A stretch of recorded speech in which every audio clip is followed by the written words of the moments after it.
মানবতা বিরোধী অপরাধের দায় স্বীকার করলেন সাবেক আইজিপি চৌধুরী আল মামুন। আন্তর্জাতিক অপরাধ ট্রাইব্যুনালে রাজসাক্ষী হিসেবে উপস্থিত হয়েছেন তিনি। গত বছরের জুলাই মাসে সংঘটিত হওয়া গণঅভ্যুত্থানের সময়ের মানবতাবিরোধী অপরাধ নিয়ে চাঞ্চল্যকর মোড়।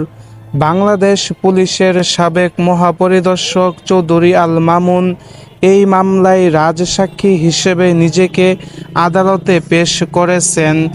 বৃহস্পতিবার আন্তর্জাতিক অপরাধ ট্রাইব্যুনাল ১ এর বিচারপতি গোলাম মোস্তফা মজুমদারের নেতৃত্বে ৩ সদস্যের বেঞ্চ তার রাজসাক্ষী হওয়ার আবেদন মঞ্জুর করে। এই মামলায় মোট ৩ জন অভিযুক্ত: সাবেক প্রধানমন্ত্রী শেখ হাসিনা, সাবেক স্বরাষ্ট্রমন্ত্রী আসাদুজ্জামান খান কামাল এবং মামুন নিজেই। ৫টি মানবতাবিরোধী অপরাধের অভিযোগে আজ আনুষ্ঠানিকভাবে অভিযোগ গঠন করা হয়েছে।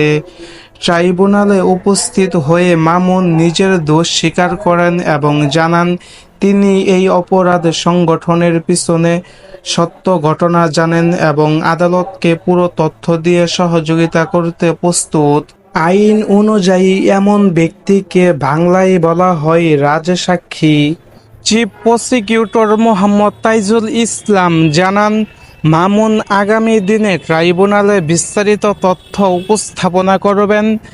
কারা, কিভাবে, কোথায় এই অপরাধগুলো সংগঠিত করেছে সবকিছু। তবে রাজসাক্ষী হওয়ার কারণে মামুনের নিরাপত্তার ঝুঁকি রয়েছে বলে মনে করেছেন তার আইনজীবীরা। তাদের পক্ষ থেকে যথাযথ নিরাপত্তার আবেদন করা হয়েছে। ট্রাইব্যুনাল এই বিষয়ে প্রয়োজনীয় পদক্ষেপ নেওয়ার কথা জানিয়েছেন।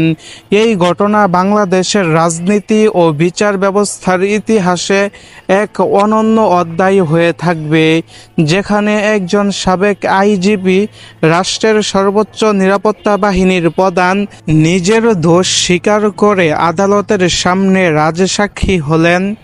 এখন দেখার বিষয় এই মামলায় আরও কি তথ্য উঠে আসে এবং শেষ পর্যন্ত কারা বিচারকের কাঠগড়ায় দাঁড়ান। আপনার মতামত কমেন্ট করুন এবং ভিডিওটি শেয়ার করুন। সাবস্ক্রাইব করে পাশেই থাকুন বাংলাদেশের প্রতিটি গুরুত্বপূর্ণ খবর পেতে।